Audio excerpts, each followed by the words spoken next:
সংসদ নির্বাচনের পর এখন আলোচনা উপজেলা পরিষদ নির্বাচন নিয়ে, এবং কয়েকদিন ধরে এই নির্বাচনের একটি বিশেষ দিক গণমাধ্যমে ঘুরে ফিরে আসছে। আওয়ামী লীগের পক্ষ থেকে মন্ত্রী এবং এমপিদের স্বজনদের এই নির্বাচনে অংশগ্রহণ নিষিদ্ধ করা হয়েছে, কিন্তু এই মন্ত্রী এমপি এবং তাদের স্বজনরা এই নির্দেশনাকে থোড়াই কেয়ার করছেন এবং তারা মানছেন না। মন্ত্রী এমপিরা তাদের স্বজনদের উপজেলা পরিষদের চেয়ারম্যান পদে বসাতে কেন মরিয়া, এটা একটি প্রশ্ন। দৈনিক আজকের পত্রিকা এ নিয়ে একটি প্রতিবেদন প্রকাশ করেছে যে এমপিদের ৪৭ জন স্বজন এখনও প্রার্থী, মানে যারা ক্ষমতায় আছেন সেই ক্ষমতাসীন দলটির উপর থেকে যে কঠোর নির্দেশনা দেওয়া হয়েছে সেই নির্দেশনাটি না মেনেই এখনও প্রার্থীরা বহাল রেখেছেন ৪৭ জন। তো এই নিউজের কিছু অংশ আমরা একটু দেখে আসতে পারি। এখানে বলা হচ্ছে যে প্রার্থী না হতে দলের নির্দেশ মানছেন না মন্ত্রী এমপিদের স্বজনরা, উপজেলার নিয়ন্ত্রণ নিজের হাতে রাখতে পছন্দের প্রার্থী দিচ্ছেন এমপিরা, মনোনয়ন জমা ৪৭ জনের, আরও ২৬ জন এমপির আত্মীয় গণসংযোগে। উপজেলা নির্বাচনে দলীয় সংসদ সদস্য ও মন্ত্রী পরিবারের সদস্য ও নিকটাত্মীয়দের প্রার্থী না হওয়া নির্দেশ দিয়েছে ক্ষমতাসীন দল আওয়ামী লীগ। এমনকি যারা এরই মধ্যে প্রার্থী হয়েছেন তাদেরও নির্বাচন থেকে সরে যেতে বলা হয়েছে, কিন্তু দলের এই নির্দেশনা মানছে না কেউ।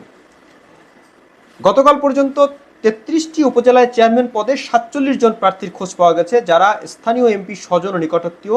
এছাড়া তফসিল হয়নি এমন বেশ কিছু উপজেলা এমপিদের আরও ২৬ জন আত্মীয় সম্ভাব্য প্রার্থী হিসেবে গণসংযোগ সহ নানা তৎপরতা চালিয়ে যাচ্ছেন। স্বজনদের প্রার্থী হওয়া নিয়ে এরই মধ্যে অপ্রীতিকর ঘটনায় বিব্রতকর পরিস্থিতির মুখোমুখি হয়েছেন কোনো মন্ত্রী এমপি। দ্বাদশ জাতীয় সংসদ নির্বাচনে আওয়ামী লীগের পক্ষ থেকে বিদ্রোহীদের একটা সুযোগ দেওয়া হয়েছিল, বলা হয়েছিল যে যারা বিদ্রোহী হিসাবে নির্বাচন করবেন তাদেরকে দলের পক্ষ থেকে কোনো তাদের বিরুদ্ধে ব্যবস্থা নেওয়া হবে না। দলের জায়গা থেকে একটা হিতে বিপরীত হয়েছে, মানে স্থানীয় পর্যায়ে আওয়ামী লীগের কিন্তু কোন দল খুব তীব্র আকার ধারণ করেছে, এবং সেই কোন দলের যে তীব্র আকার তারই এখন আমরা দেখছি যে উপজেলা পরিষদেও এখন মন্ত্রী এমপিরা তাদের আত্মীয় স্বজনকে এই নির্বাচিত করে আনতে তৎপরতা চালাচ্ছেন এবং তারা এক্ষেত্রে কোনো ছাড় দিচ্ছেন না। তো এখানে দুটি জিনিস, একটা হচ্ছে যে মন্ত্রী এমপিরা তাদের ক্ষমতা নিরঙ্কুশ ক্ষমতা এলাকায় ধরে রাখতে চান, এবং অন্যদিকে আরেকটি হচ্ছে যে আওয়ামী লীগ দল হিসেবে আওয়ামী লীগের যে চেইন অফ কমান্ড সেটি কিন্তু অনেকটাই ভেঙে পড়েছে, কথা কিন্তু বলা যায়।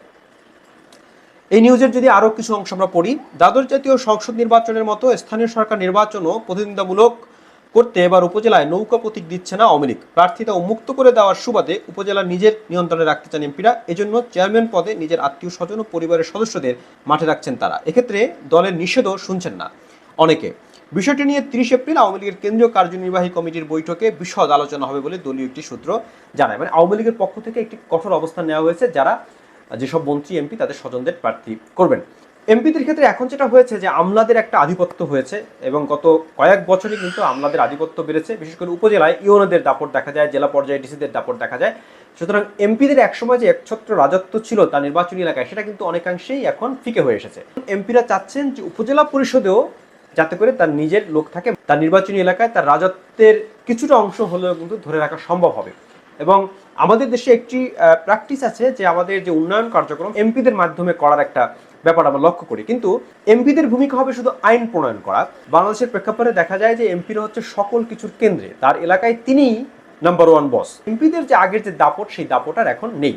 এখন উপজেলা নিয়ন্ত্রণে রাখতে এমপিরা কেন মরিয়া, এর একটি বিষয় হচ্ছে তারা তাদের ক্ষমতা কিছুটা হলেও ধরে রাখতে চান, আর সেই সঙ্গে এখন অনেক উন্নয়ন কাজ আছে যেগুলো মূলত উপজেলা পরিষদের মাধ্যমে হয়। তারা চান যে উপজেলায় তাদের মাইম্যান বসাতে, সেখানে যদি তার ভিন্ন মতের কেউ বসেন তাহলে তার জন্য সেটা একটা প্রেস্টিজ ইস্যু হয়। আর সে কারণেই আওয়ামী লীগের পক্ষ থেকে যে কঠোর নির্দেশনা দেওয়া হয়েছে যে দলের যারা মন্ত্রী এমপি আছেন তাদের স্বজনরা প্রার্থী হতে পারবেন না, এই নির্দেশনারও অনেকে ফাঁক ফোকর গুলিয়ে অনেকে কিন্তু প্রার্থীরা তাদের ধরে রাখার চেষ্টা করছেন এবং মাইম্যান বসাতে তারা মরিয়া হয়ে উঠেছেন।